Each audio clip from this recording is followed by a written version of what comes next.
On se retrouve encore une fois, mesdames et messieurs, pour parler pétrole, parler hydrocarbures. Très heureux de vous savoir nombreux devant vos postes téléviseurs, mais également sur Internet pour suivre cette émission aussi spéciale, Focus Hydrocarbures. Pepito Saka Saka, c'est bien moi, la voix énergétique, la voix angélique, la voix acoustique, le maître du temple, c'est bien moi. Alors aujourd'hui, très spécialement, nous allons revenir sur ce qui a été la rencontre du ministre des Hydrocarbures de la RDC, Maître Didier Boudimbo, face aux étudiants qui évoluent dans le secteur de l'enseignement spécialisé dans les hydrocarbures à Kinshasa.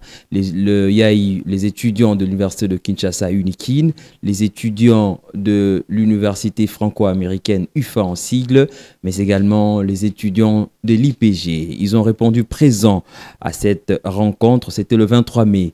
À Kinshasa, à l'université de Kinshasa, comme je venais à peine de le dire. Alors nous allons revenir un peu sur tous les contours, comment cela s'est passé, et nous allons également vous faire vivre cet événement qui est vraiment historique. Alors le ministre était accompagné de la vice-ministre, Madame Wivine Moleka, mais également de son équipe, de membres de cabinet étaient là, le corps scientifique a répondu présent, le professeur était là, le chef de travaux, les étudiants, la population voulait réellement entendre le patron des hydrocarbures revenir sur cette grande actualité, sur les appels d'offres. Et cela était réellement une fête et une joie. Nous allons d'abord suivre cet élément réalisé par la rédaction de votre chaîne, la CSS Télévision, et nous allons revenir pour entrer en détail.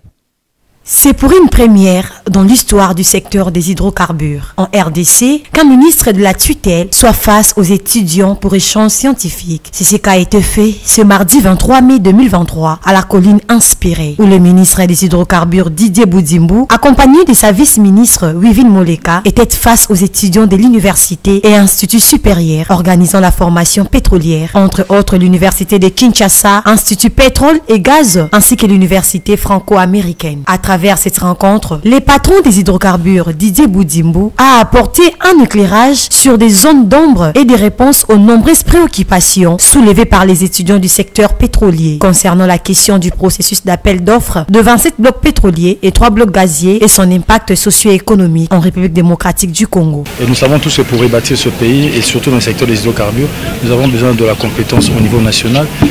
Et d'où nous avons besoin de pouvoir les motiver, de discuter avec eux et de leur dire que ce gouvernement est avec eux, il va marcher avec eux. Positif parce que je vois que j'ai vu qu'ils ont l'amour de leur pays, ils ont la passion de leur formation, de ce qu'ils ont choisi comme métier. Et je pense qu'ils pourront relever le défi après, nous vont bien le faire.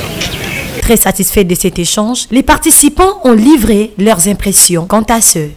Son Excellence Maître Didier Boudimbo, ministre des Hydrocarbures, a encore montré à la face du monde et à toute la population congolaise son attachement à la jeunesse. Et nous sommes très reconnaissants pour son amour, pour son encadrement et pour tout ce qu'il fait pour la jeunesse congolaise. Aujourd'hui, il s'agissait de parler sur l'impact socio-économique d'exploitation des blocs pétroliers, gaziers. Vous voyez, donc les étudiants étaient face à un décideur, à un ministre, celui-là même qui applique la politique nationale de la gestion des hydrocarbures dans notre pays. Alors moi je pense que le ministre a été suffisamment nourri par le desiderata, n'est-ce pas, de la jeunesse congolaise que nous nous représentons au niveau de notre parti. En tant qu'étudiants, nous avons appris auprès des experts ainsi que le ministre du tutelle qui est venu lui-même. C'était un moment historique, un moment de joie et la première fois en tout cas en RD Congo qu'un ministre des hydrocarbures rencontre les étudiants et tous les étudiants, c'est-à-dire IPG, UFA, UNIKIN rassemblés devant le ministre du tutelle et c'était vraiment un moment fort, un moment historique et nous avons vraiment un sentiment de satisfaction. Signalons que les étudiants de l'UNIKIN de la faculté du pétrole et gaz ont décerné au ministre un trophée de l'homme qui rassure et donne de l'espoir aux étudiants de persévérer dans ces secteurs, également un portrait. Les CEPG a à son tour remis au ministre des hydrocarbures les trophées dénommés génie pétrolier pour son implication dans la valorisation des...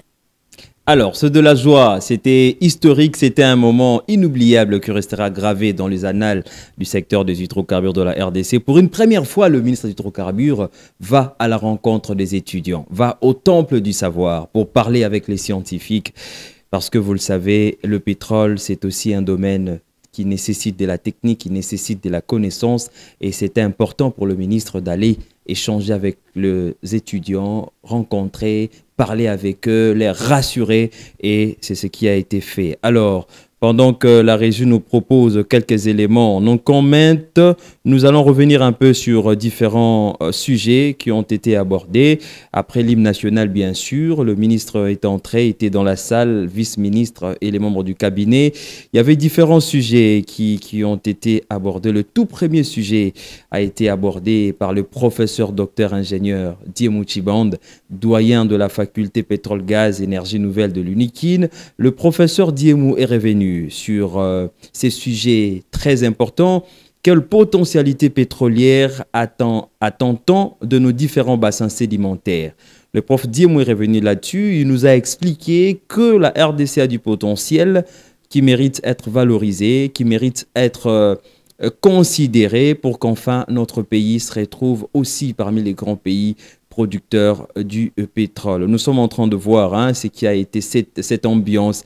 La salle était vraiment pleine et les étudiants étaient là depuis. Là, nous sommes en train de voir quelques membres de cabinet qui ont pris part à cette grande rencontre. Alors, il y avait un autre sujet. Après le prof Diemou, le deuxième intervenant a parlé de l'apport du scientifique dans les processus d'appel d'offres.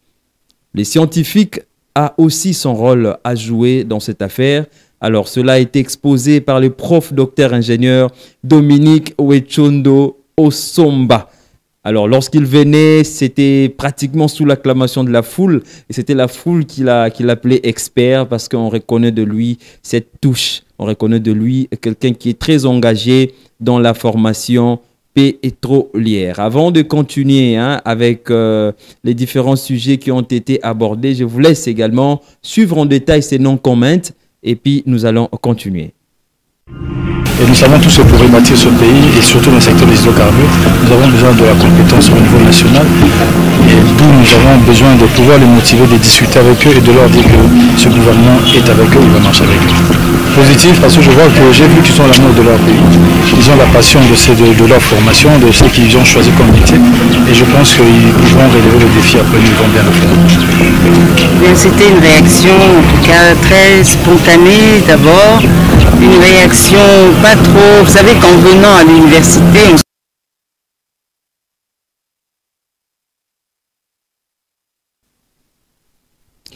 Alors, là, nous avons suivi également la vice-ministre Madame Wivine Moleka, mais également le ministre qui était là aussi. C'était pratiquement au sortir de la salle. Ils ont livré leurs impressions.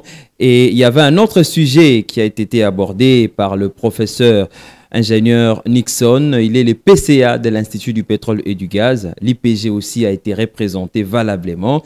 Le sujet historique pétrolière de la RDC avant et après la loi numéro 15/12 du 1er août 2015 portant régime général des hydrocarbures et quel profil professionnel pour les générations futures.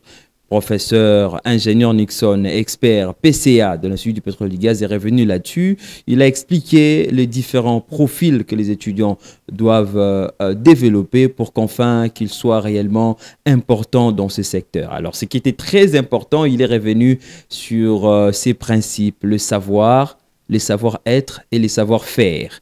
Parce que le secteur des hydrocarbures est très compétitif, c'est très important d'avoir le savoir, les savoir-faire et le savoir-être. C'était très important. Et enfin, nous avons bouclé, la conférence a été bouclée par l'intervention de l'excellence ministre des hydrocarbures. Certainement, on va nous proposer des images. On est en train de voir ce qui a été cet événement. Le ministre s'est retrouvé devant les étudiants et il n'y avait pas de barrière. Toutes les questions ont été posées et le ministre a répondu à toutes les questions. On a pris part à cette conférence. Comme on vous avait promis que nous allons descendre à l'UNIKIN, nous avons été sur place. On a vu comment est-ce que la chose s'est organisée. Le ministre a répondu à toutes les questions. Nous allons suivre en intégralité un extrait de son speech et on se retrouve.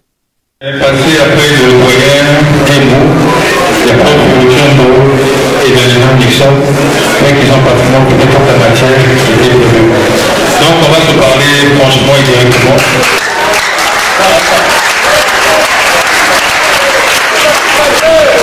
Mon thème aujourd'hui, c'est par rapport au lancement des appels d'offres qu'on a eu, que le chef d'État a eu à faire l'année passée, le 28 juillet.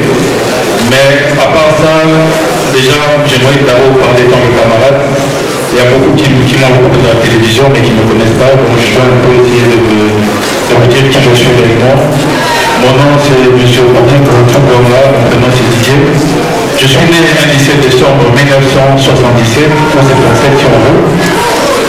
J'ai été étudiant à le camarade, j'ai vu des camarades ici, Freddy, avec un appel à l'époque.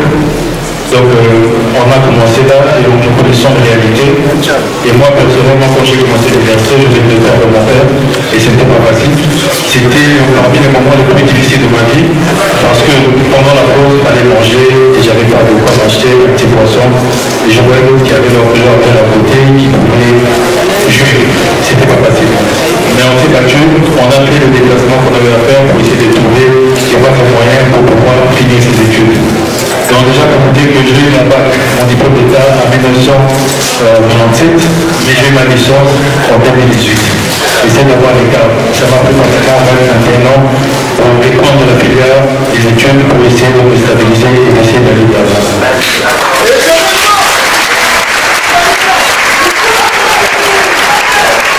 Au sein du gouvernement, j'ai commencé comme vice-ministre de l'enseignement primaire, secondaire technique, donc en obsession de poster la gratuité de l'enseignement. Et je pense que ça montre la volonté du chef de l'État parce qu'il tient à la formation, il tient à l'éducation. Et nous sommes battus pour ça. Et aujourd'hui, ça permet à 4 millions d'élèves de répondre à la filière scolaire, à 4 millions de nos enfants de pouvoir répondre à la formation des études. Et au final, le chef de l'État a jugé bon de nous mettre aux hydrocarbures. Malgré que je suis de formation juriste, je suis avocat à la Cour d'appel de l'entité, mais là je suis bon de mettre les hydrocarbures et ce n'était pas tort parce que ces hydrocarbures, il y a le palais qui vient de dire que nous devons réformer la loi sur les hydrocarbures d'abord de 2015 et le décret de 2016. C'est hyper important. Je pense que pour faire ça, nous avons besoin des juristes et je pense qu'aujourd'hui je me sens réellement à la place qu'il faut. Je pense que ce défi, on peut le mener et aboutir à un bon résultat tous ensemble.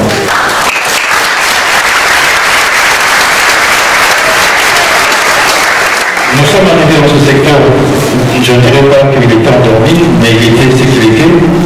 Et les hydrocarbures, c'était plus la base pétrolière.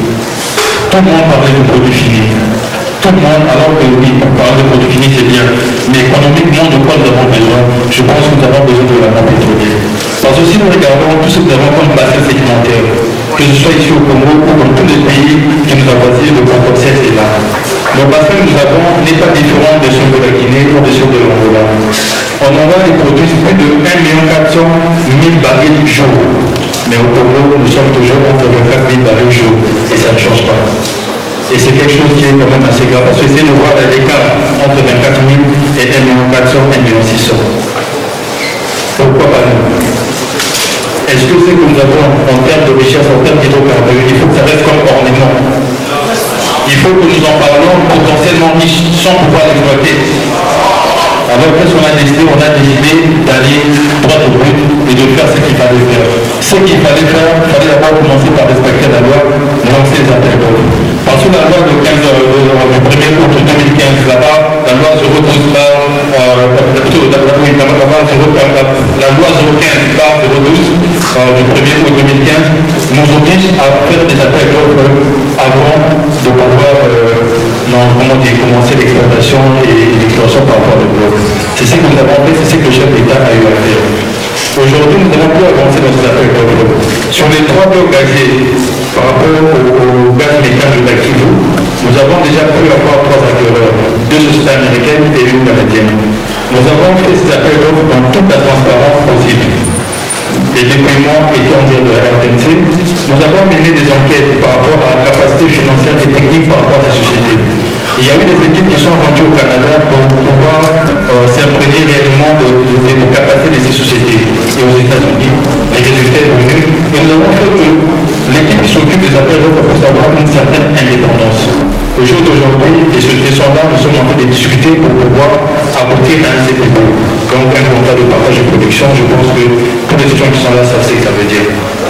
Ce qui est sûr, c'est que d'ici quelques semaines ou maximum pratiquement un mois et demi, nous pourrons signer par rapport au bloc gazier. Ce sera une première. Parce qu'à partir de cette exploitation-là, le Congo, on pourra produire l'électricité sur base de notre gaz méthane. Ça, c'est la première des choses. Je pense que c'est une réussite. Ça répond. La deuxième des choses, par rapport aux appels d'offres sur les 27 blocs pétroliers. Au moment où nous parlons, déjà les 3 blocs dans le bassin côtier, les gens, il y a des sociétés qui ont solutionné. Tous les 3 blocs, il y a eu des sociétés qui sont alignées. Nous avons passé à l'étape de la présélection. Maintenant, nous sommes en train de voir les dossiers pour passer à l'étape de la sélection et au final entrer dans les discussions. Ce qui nous rassure déjà par rapport à ces 3 blocs, c'est que nous savons tous que pour évacuer l'huile, pour évacuer le pétrole, il n'y aura pas beaucoup de problèmes parce qu'il y a déjà des infrastructures de ce côté-là. Il y a Pélanco qui exploite déjà de ce côté-là et il y a sur le stream, alors oui, j'ai une émission que j'ai eu à voir la dernière fois que j'ai fait un tour là-bas, qui exploite de ce côté-là, ils ont déjà des rigs sur place. Donc nous osons croire que la production sera rapide. Et cette production, si elle est rapide, imaginez-vous qu'aujourd'hui, dernièrement le baril est à $100. Si aujourd'hui nous quittons 24 000 barils du jour, nous atteignons ne plus que 100 000 barils du jour, ça va nous faire $100 à 100 000 qui vont entrer par rapport à notre part, au niveau de l'économie, ça va baiser et ça va faire avancer les choses. Donc par rapport à bassin côtier, nous avançons. Il nous reste la Côte centrale, le Raven Albertine et le Tanganyika. Nous sommes en train de travailler sur la promotion de ces blocs. Donc nous sommes obligés de faire le tour du monde. Tantôt nous sommes en Angleterre, tantôt nous sommes à Dubaï, en France, en Belgique, parce que tous savons que pour pouvoir forer, ça demande de l'argent. Pour pouvoir forer, il faut avoir la capacité technique qu'il faut. Dieu merci, aujourd'hui je peux dire que mon pays a de l'avenir parce que quand je vois les étudiants qui sont ici, comme des fois je vois même ceux qui me critiquent parce que je vois que c'est un droit démocratique, mais quand je vois le savoir qu'il y a, je me dis que l'avenir est garanti que nous allons vraiment aller vers eux. Nous comptons énormément sur la formation que vous avez, surtout quand vous avez des moyens aussi pertinents que le professeur Tarantino. Je pense qu'il y avait le concept qu'il y aura un boom par rapport aux hydrocarbures et aux démocratie du Congo. C'est un secteur qui est pratiquement en vierge parce qu'aujourd'hui, il n'y a que 4% de notre potentiel en hydrocarbures qui est utilisé dans la République démocratique du Congo. C'est grave. 96% de reste acquis. Nous devons tous nous impliquer. Vous allez voir même aujourd'hui au sein de mon cabinet, il y a, bon, sans les citer, je les sens dans la salle, il y a 2 étudiants d'ici qui sont avec moi. Et à part ça, il y en a qui ont eu à venir aussi ici, qui seront avec nous. Nous sommes en train de sélectionner par rapport à la compétence. Mais c'est vrai que par rapport au fait que nous avons, nous ne pouvons pas non plus donner la face à tout le monde directement. Mais à travers ces appels d'offres, il y aura de l'emploi. Il y aura des contrats de services. Et nous ne pensons pas que nous allons chercher la main de ailleurs. C'est ici que nous allons la prendre. C'est ici. Et entre vous, parmi vous, qui ne votez pas PL prochain, manifestant qui est assis quelque part là. La seule chose, c'est que nous devons savoir et être conscients que ce potentiel, nous devons réellement l'utiliser pour nous, pour notre pays. Nous avons lancé les appels d'offres, nous voyons tout ce que nous sommes en train de subir comme attaque. Là même au moment où je vous parle, il y a un communiqué de Greenpeace Afrique, ils ont écrit, nous avons eu des copies, ils demandent à certains journalistes au niveau international pour leur qu'ils puissent accompagner dans des missions, là où nous avons choisi le peuple, on a pu appuyer des appels d'offres pour essayer de saper le travail pour faire une communication négative par rapport à ces enfants des appels d'offres. Ma grande question est de savoir, parce que dernièrement on parle du stock, toujours par rapport à la promotion et ces appels d'offres, nous avons vu intégrer quelque part du stock. Partout vous passez même dans la ville, on voit des gens en train de fourrer, mais là ça ne dérange pas. Le Gabon exploite au sein de la forêt équatoriale, ça va faire 50 ans. Comme il a fait en Belgique, face aux étudiants congolais qui habitent Belgique, il a fait aussi ici à Kinshasa, mais cette fois-là c'était à l'université de Kinshasa dans la salle Monekoso. Cette très belle salle amphithéâtrale remplie des étudiants qui évoluent dans le secteur pétrolier. Le ministre s'est exprimé librement et il est intervenu sur un sujet d'actualité, l'appel d'offres du secteur pétrolier lancé le 28 juillet et la vision du chef de l'État pour le secteur des hydrocarbures en RDC. Il est revenu sur tous les contours, en quoi cela va aboutir, mais également son impact socio-économique. Il a répondu à des questions. Le ministre des hydrocarbures a réagi étant que ministre des hydrocarbures, le patron de ces secteurs des hydrocarbures, étant que père parce qu'il a parlé de lui, de sa vie, de son parcours, mais également étant qu'un motivateur. Il a rassuré l'avenir. Il a dit que la jeunesse est l'espoir, mais le vieux constitue l'expérience. Il croit en cette jeunesse, que parmi eux, parmi nous jeunes, il y aura le ministre des hydrocarbures. Et ce sont des phrases qui rassurent, ce sont des phrases qui démontrent à suffisance que le secteur des hydrocarbures est en train d'évoluer.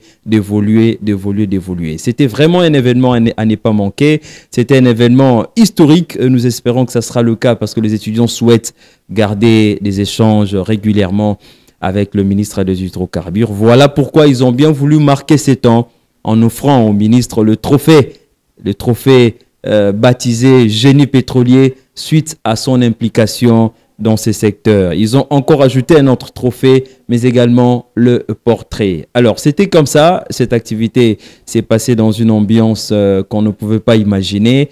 Et tout a bien commencé, tout a bien fini. Et il y a pratiquement toutes les questions ont été répondues. Et nous espérons que les secteurs des hydrocarbures sont en train d'évoluer sur un autre pas. Merci à ceux qui nous suivent de partout. Vous avez l'habitude de nous suivre sur Internet. Merci pour vos encouragements. Merci aux étudiants, camarades étudiants de partout. Istamouchetou, IPG, UFA, UPEN, précisément le département de la pétrochimie, l'UNIKIN, pétrole, gaz, énergie nouvelle, la délégation facultaire Jonathan Timba, Nathan Ochoudi, Sarah et tous les amis de l'UNIKIN, mais également mes amis de l'université officielle de Bukavu.